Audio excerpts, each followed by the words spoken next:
Hello friends, welcome to infinity academy. मी आहे मैत्री आणि या व्हिडिओत तुमच्यासाठी घेऊन आली आहे प्रॅक्टिस सेट नंबर 34.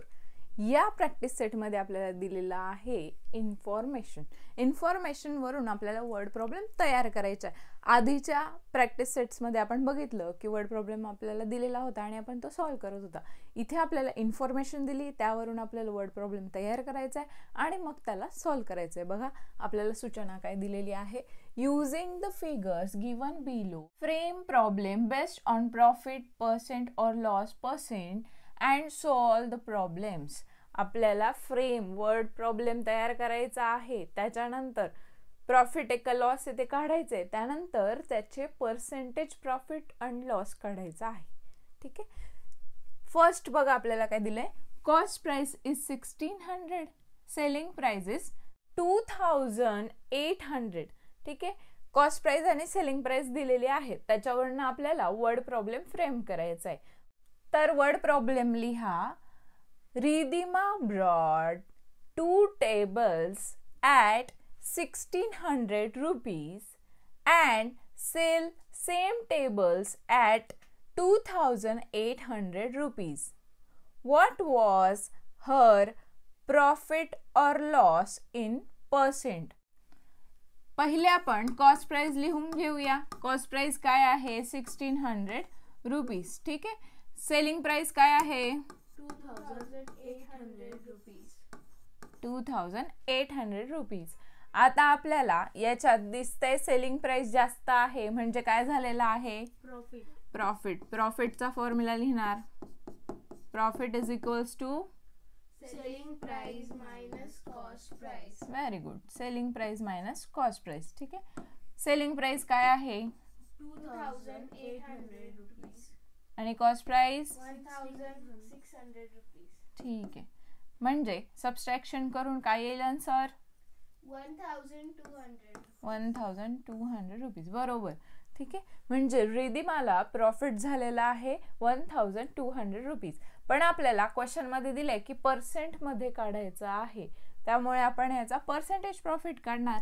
मग पर्सेंटेज आपण x मानणार, x अपॉन 100. कारण आपल्याला पर्सेंट काढायचे. खाली काय घ्यायला सांगितली मी तुम्हाला selling price cost price. Cost price सांगितली. मग इथे काय येणार कॉस्ट प्राइस येणार. वरती काय येणार झालेला प्रॉफिट किंवा लॉस, तर प्रॉफिट येणार. क्लिअर आहे. मग आता या x ची व्हॅल्यू काढायची तर दोन्ही साइडला आपण काय करणार 100 ने मल्टिप्लाय, कारण तो इथे डिवाइड आहे. x upon 100 multiply by 100, 1200 upon 1600 multiply by 100. ठीक आहे. 100 वन जा 2 zeros cut 2 zeros cut. 16 one जा 16 7 जा 112. मग किती उरले 8 उरले. मग हा काय तयार झाला 80. 16 च्या टेबलवर 80 किती नंबरला येतो 5. 16 5 जा 80. म्हणजे आन्सर काय आला x ची व्हॅल्यू आली 75%. म्हणजे रिधिमाला 75% प्रॉफिट झालेला आहे. मग आपण एंड स्टेटमेंट लिहिणार. Ridhima got 75% profit in this transaction. Clear आहे सगळ्यांना. ठीक आहे. नेक्स्ट क्वेश्चन बघूया आपण. नेक्स्ट क्वेश्चन काय दिलंय. कॉस्ट प्राइस आहे 2000 रुपीज, सेलिंग प्राइस आहे 1900. आता मला सांगा इथे आपण वर्ड प्रॉब्लेम फ्रेम करायला कधीही ज्या वेळेला व्हॅल्यू जशा दिलेल्या असतील त्याप्रमाणे वस्तू घ्यायच्या आहे. मी मागच्या सम मध्ये घेतलं होतं की tables 2 table around study table 2 table 1600 ला येऊन जातील कॉस्ट प्राइस. तर इथे आपल्याला 2000 कॉस्ट प्राइस दिली आहे, सेलिंग प्राइस कमी झाली आहे. शक्यतोवर जे MRP दिलेले सबस्टन्सेस असतात त्यांची व्हॅल्यू कमी होत नाही. मग इथे आपण कांदे घेऊ शकतो किंवा भाज्या घेऊ शकतो ज्यांची व्हॅल्यू कमी पण होते. मग आता आपण इथे 20 kg आपण इथे ओनियन्स घेऊया. 20 kg ओनियन्स समजा आपण 2000 ला आणले पण त्याची किंमत कमी झाली. मग 1900 ला टोटल विकलेले आहेत. तर मग आपण वर्ड प्रॉब्लेम फ्रेम करणार. श्रीमय got 20 kg of onions at 2000 rupees and sell them at 1900 rupees. What was his percent profit or loss? Clear आहे सगळ्यांना कसा वर्ड प्रॉब्लेम फ्रेम झालाय? आता आपण तो सॉल्व करणार. कॉस्ट प्राइस काय दिली आपल्याला? 2000 रुपीज. सेलिंग प्राइस काय दिली आहे? 1900 रुपीज. ठीक आहे. आता सेलिंग प्राइस कमी आहे म्हणजे काय झालेला आहे? लॉस. लॉसचा फॉर्म्युला सांगा. Cost price minus selling price. Cost price minus selling price. Cost price काय आहे?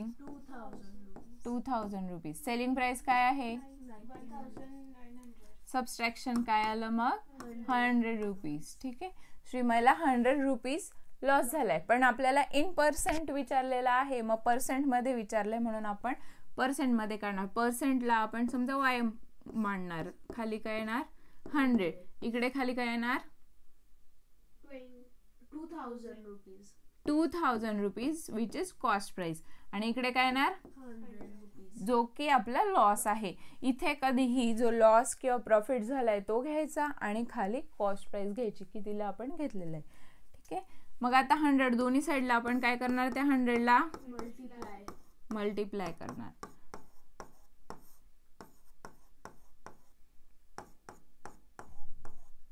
ठीक आहे. 100 वन जा 100. हे 2 झिरोज कट. हे 2 झिरोज कट. 20 वन जा 100. ठीक आहे. क्लिअर आहे. म्हणजे y ची व्हॅल्यू काय आली? 5%.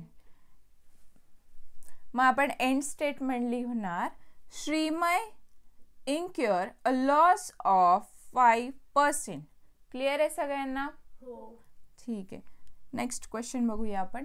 नेक्स्ट क्वेश्चन मध्ये आपल्याला काय दिले? Cost price of 8 articles is 1200 each. बघा आर्टिकल्स घेतलेले आहेत पण प्रत्येक आर्टिकलची किंमत आहे 1200 रुपीज. 1200 रुपीज आहे. सेलिंग प्राइस किती दिलेली आहे? 1400 each. प्रत्येक आर्टिकल 1400 रुपीजला विकलेलं आहे. मग आता इथे आपल्याला वर्ड प्रॉब्लेम फ्रेम करायचा आहे. ठीक आहे. Soham bought 8 articles at 1200 rupees and sell them at 1400 rupees each.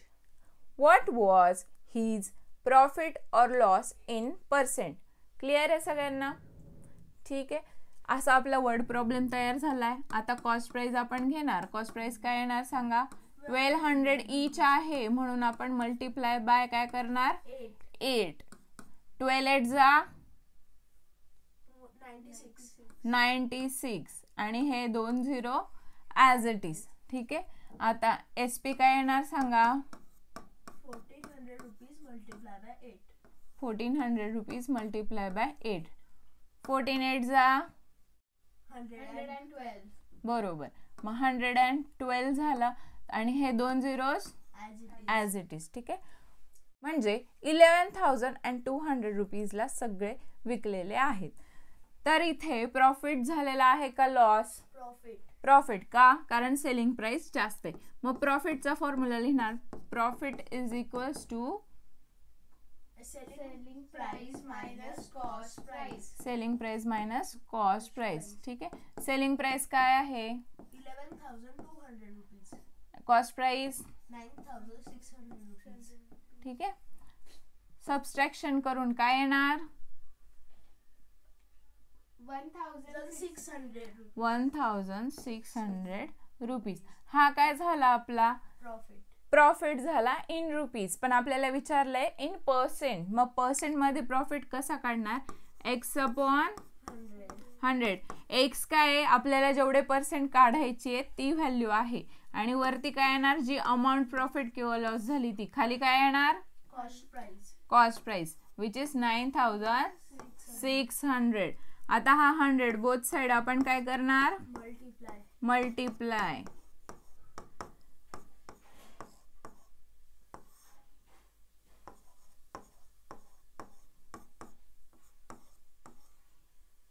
ठीक आहे. 100 वन जा 100 वन जा, हे 2 झिरोज, हे 2 झिरोज कट. तुम्हाला डायरेक्ट 96चा येतो का टेबल? नाही. मग आपण तुम्ही साईडला करू शकता. बघा तुम्हाला एक्सप्लेन करते ज्या वेळेला अशी कंडिशन होते कसं करायचंय. आता हा 96 आहे आणि हा 1600 आहे. दोन्ही काय आहेत? इवन नंबर्स आहेत. इवन नंबर्स असतील तर आपण 2 ने डिवाइड करू शकतो. तुम्ही स्टेप बाय स्टेप जा, डायरेक्ट येत नसतील तर स्टेप बाय स्टेप जा. ठीक आहे. 2 4 जा 8, 1 उरला, हा काय तयार झाला 16. 2 8 जा 16, 2 8 जा, ठीक आहे. 2 8 जा 16 वरती पण हे 2 झिरो ॲज इट इज. आता बघा हे जे नंबर्स आहेत हे ते कोणाच्या टेबलमध्ये येतात किंवा कुठल्या नंबरने डिव्हिजिबल आहेत हे तुम्ही विचार करायचा. नाहीच समजलं तर इवन नंबर्स 2 ने करू शकतात. 2 ने परत दुसरा नंबर येणार, आपण हळूहळू करत जाऊ शकतो. पण आपल्याला दिसते हा 48 8च्या टेबलमध्ये येतो, 8 स्वतः हा 8च्या टेबलमध्ये येतो. मग आपण डिवाइड करू शकतो.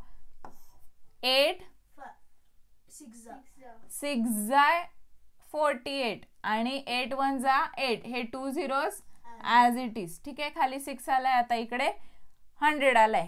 मग आपण काय करणार? 6 1 जा 6, किती उरले 4, हा काय तयार झाला 40. 6च्या टेबलमध्ये 40 येतो का?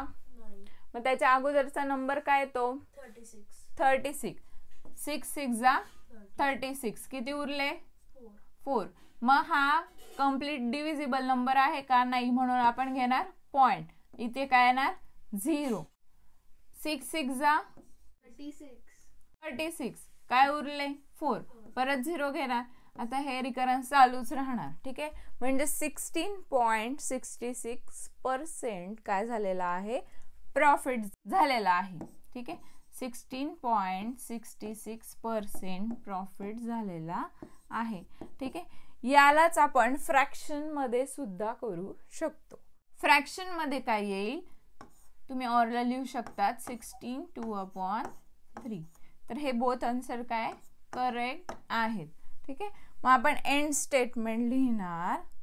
Soham got profit of 16.66% in this transaction. Clear आहे सगळ्यांना?